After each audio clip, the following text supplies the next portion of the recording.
Hey guys, Friday, April the 12th, U.S. session closed. I know it's late, but I figure I wanted to get this out because I know I'll be looking at the charts over the weekend to do my weekly report. So we're below anchor VWAP. Volume was to the bulls, kissing the average right there. You can see that yesterday the bears were really in control, and they really pushed it, in regards to volume. They were very close to this day on volume, which was February the 13th. They almost matched it. They were a little stronger here. But so far below the anchored VWAP and kind of just steady there. A lot of buys came in Friday. Let's see what Monday is going to bring. Looking at our simple glance, nothing's really changed. MACD is still negative, and we're chopping around the 20 SMA, which is $1.76. I believe that's where we close, right? Yeah, $1.73. So not that much action below the 20, but hovering around the 20, below the 50, sorry, but hovering around the 20 SMA. Let's go to our Andrews pitchfork. Believe me, I'm not going to make this video long.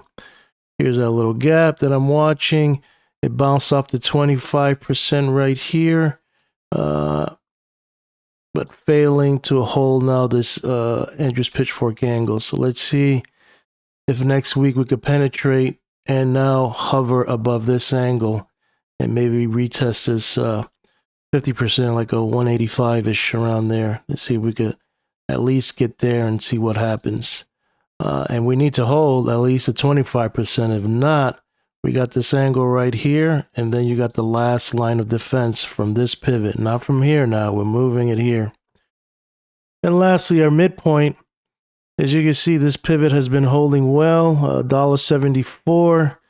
So this is the monthly. This is the yearly. That's why we got that 174 right there. This is the weekly.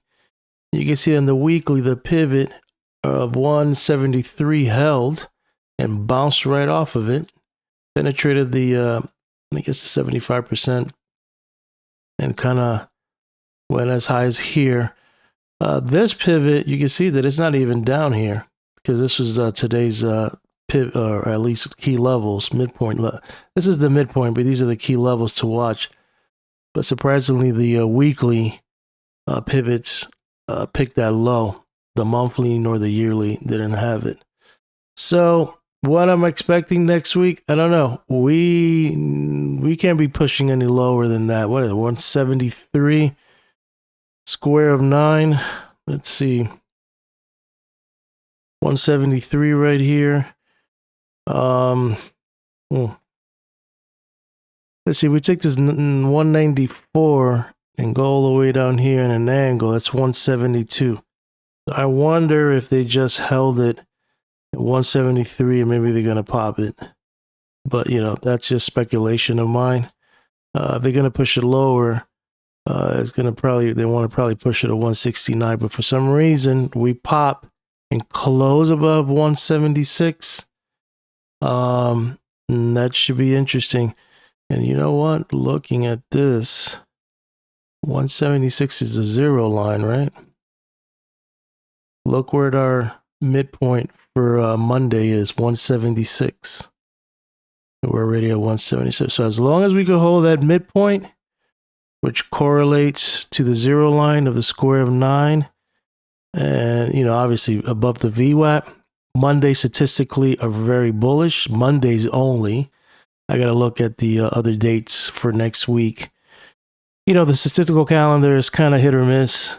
Sometimes it kind of has its groove, and then sometimes it just falls apart. So it's not something, you want to use training, but you want to kind of have a, okay, statistically tomorrow is bullish. Let's see, kind of give you, maybe some information. But your trading plan is your trading plan, so you got to use what you do best.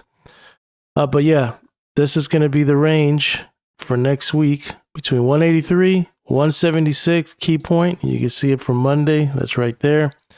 And then 169 capitulation if they want to do that. So I'll leave it like that. I'm going to sign out. I'm going to be studying the chart, looking at my Elliott wave chart, looking at the geometry, looking at all the other cycles and, my mind map and add some new notes and see what I had there, see what didn't work, what worked, and then take it from there and do my weekly forecast for next week. I'm going to sign out. Have a great weekend. Hopefully you made some money. It was a rough one. I got excited, man. I thought we were going. I thought I was part of the Bitcoin family. I thought we were going to the moon, but the Bears came and just took the dream away. But I'm in it, to the end. So we're going to keep fighting. And, the weather's kind of nice out here in Nashville. It's not cold, so maybe that's not helping out either, but we'll see.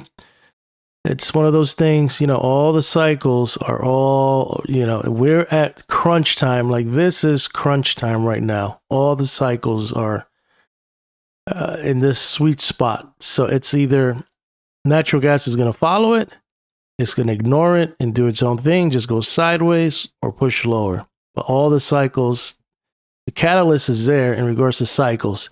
We just got to see some higher highs and higher lows. And we started seeing it. We kissed 194 and then pulled back. I don't know if next week we're gonna attempt it again to kiss 194. But once we penetrate 194 and push higher, target would be 197 and then $2. Then between 197 and 204, maybe this will be the new battle zone. All the way to 211, and then we'll start fighting this back and forth within the Bulls and the Bears like that. I'm going to sign out. Have a great weekend. I'll keep you posted on my thoughts on natural gas.